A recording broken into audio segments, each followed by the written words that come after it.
এর আগের একটি ভিডিওতে আপনাদেরকে দেখিয়েছিলাম গুগল ফাইলে কিভাবে আপনি আপনার পার্সোনাল ভিডিও, ফটো এবং ফাইল লক করে সেভ ফাইলে রাখতে হয়।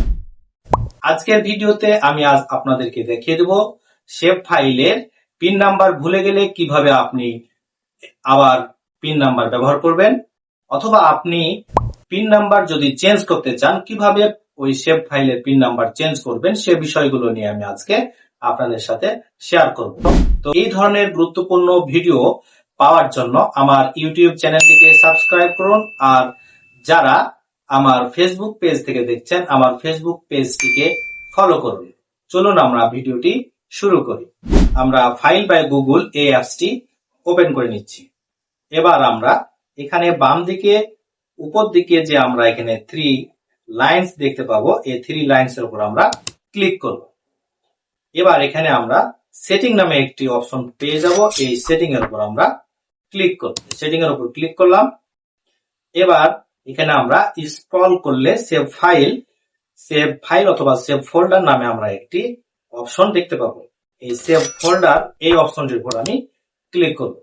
এবার আপনি যদি পিন নাম্বারটি আপনি চেঞ্জ করতে চান তাহলে আপনি চেঞ্জ লক এই অপশনটির উপর ক্লিক করবেন। আর যদি আপনি এখানে রিসিভ সেভ ফোল্ডার এই অপশনটির উপর ক্লিক করেন, তাহলে যে পিন নাম্বার দিয়ে আপনি এই সেভ ফোল্ডারটিকে লক করেছেন সেই পিন নাম্বারটি আপনি ভুলে গেছেন, তাহলে আপনাকে রিসিভ সেভ ফোল্ডার এই অপশনটিতে ক্লিক করে পুনরায় আপনাকে এই সেভ ফোল্ডারের পিন সেট করতে হবে। আমি আপনাদেরকে দেখিয়ে দিচ্ছি কিভাবে আপনি এটি রিসেট করবেন এবং নতুন ভাবে একটি পিন নাম্বার দিবেন। আমি প্রথমে এই সেভ ফাইল সেভ ফোল্ডারটিতে ক্লিক করলাম।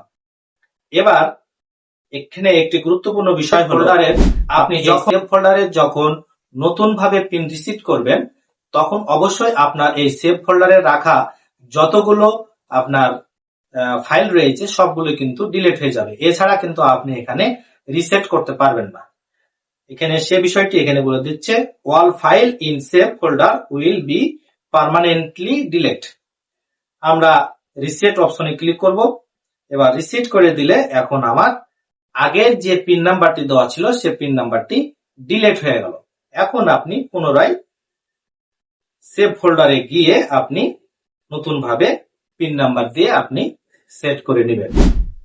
এবার আপনি হয়তো পিন নাম্বারটি ভুলে যাননি, কিন্তু আপনি পিন নাম্বার আগের যে পিন নাম্বারটি ছিল সে পিন নাম্বারটি আপনি চেঞ্জ করতে চাচ্ছেন, তাহলে আপনি পুনরায় এখানে যে সেটিং অপশন রয়েছে এই সেটিং অপশনে যাবেন।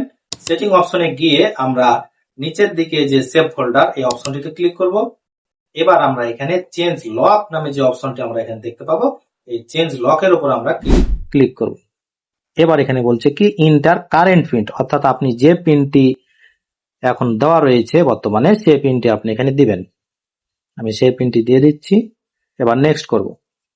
এবার আপনি যে পিন দিতে চান আপনি সেই পিনটি এখানে দিয়ে দেওয়া হয়ে গেল। এবার আবার পিনটি পুনরায় দিবেন। এবার নেক্সট করলে এখন আপনার পিন দেওয়া হয়ে গেছে। এইভাবে কিন্তু আপনি নতুন করে পিন রিসেট এবং পিন সেট করতে পারেন, এবং এছাড়াও আপনি পিন চেঞ্জ করতে চাইলেও পিন চেঞ্জ করতে পারেন। আজকের ভিডিওটি ছিল মূলত এ পর্যন্তই। আপনাদেরকে যদি এই ভিডিওটি ভালো লেগে থাকে তাহলে অবশ্যই একটি লাইক করবেন, আর ভিডিওটি সম্পর্কে কোনো মন্তব্য থাকলে কমেন্টস করে জানিয়ে দেবেন, আর শেয়ার করতে ভুলবেন না। ধন্যবাদ।